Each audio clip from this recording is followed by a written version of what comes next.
পৃথিবীর মানুষ যেন দেখতে পারে ওর মৃত্যুটা যেন কুত্তার চাইতে আরো খারাপ ভাবে মৃত্যু হয়। এইটুকু কথা বলে আমি এই মাদ্রাসার সর্বাঙ্গীন কামনা করে আমি সংক্ষিপ্ত আলোচনা শেষ করছি। ওমা আলাইনা ইন্নাল বালাগ। আসসালামু আলাইকুম। মাশাআল্লাহ, এতক্ষণ আমরা শুনছিলাম মৌলানা মুস্তাফিজুর রহমান।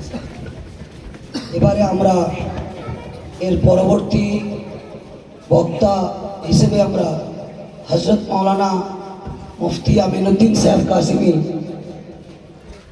বর্তমান দক্ষিণ 24 পরগনার জমিয়তে উলামার সম্পাদক হিসেবে তিনি রয়েছেন।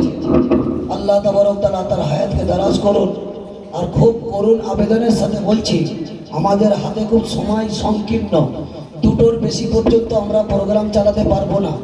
তাই যে সমস্ত মেহমান এসছেন বা বক্তা হিসেবে আছেন, খুব সংক্ষিপ্ত অল্প ভূমিকার মাধ্যম দিয়ে যত সংক্ষিপ্ত বলতে পারি আর দিলের পরিপূর্ণ কথাকে আমরা ভাসিয়ে তুলতে পারি, মানুষের হৃদয়কে জাগিয়ে তুলতে পারি, এটাই হচ্ছে বড় আদিব সাহিত্যের একটা দিক।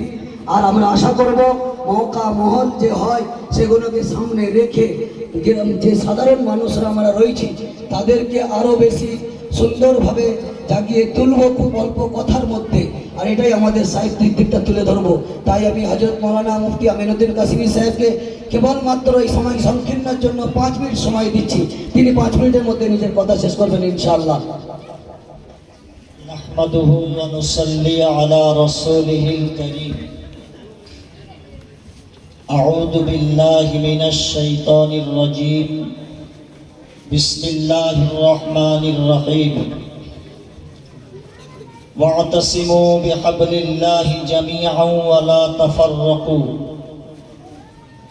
صدق الله العظيم وقال النبي صلى الله عليه وسلم إن الجنة تشتاق على 5 نفر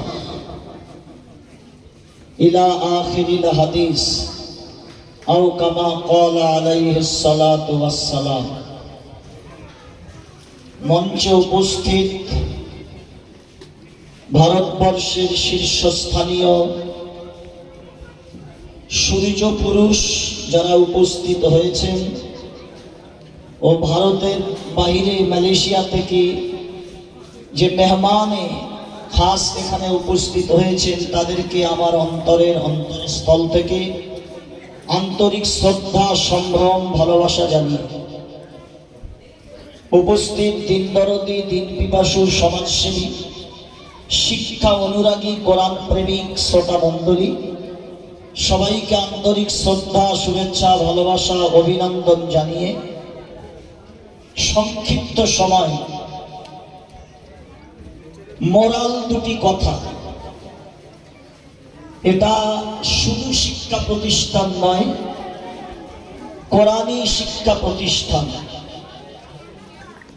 আমরা ঠিক বুঝে উঠতে পারছি না এই কোরআনী শিক্ষা প্রতিষ্ঠানের ব্যাখ্যা কি। মহান সৃষ্টিকর্তা বিশ্ব মানবের ইহজগৎ পরজগতের কল্যাণের জন্য জিবরাইল আলাইহিস সালামের মাধ্যমে 23 বৎসর ধরে সঠিক পথের দিশা দিতে গিয়ে 6666টা বাক্য লাভ করেছেন মহান আল্লাহ। আল্লাহ নবী সাল্লাল্লাহু আলাইহি ওয়াসাল্লাম হাদিসের মাধ্যম দিয়ে আমাদের জানিয়েছেন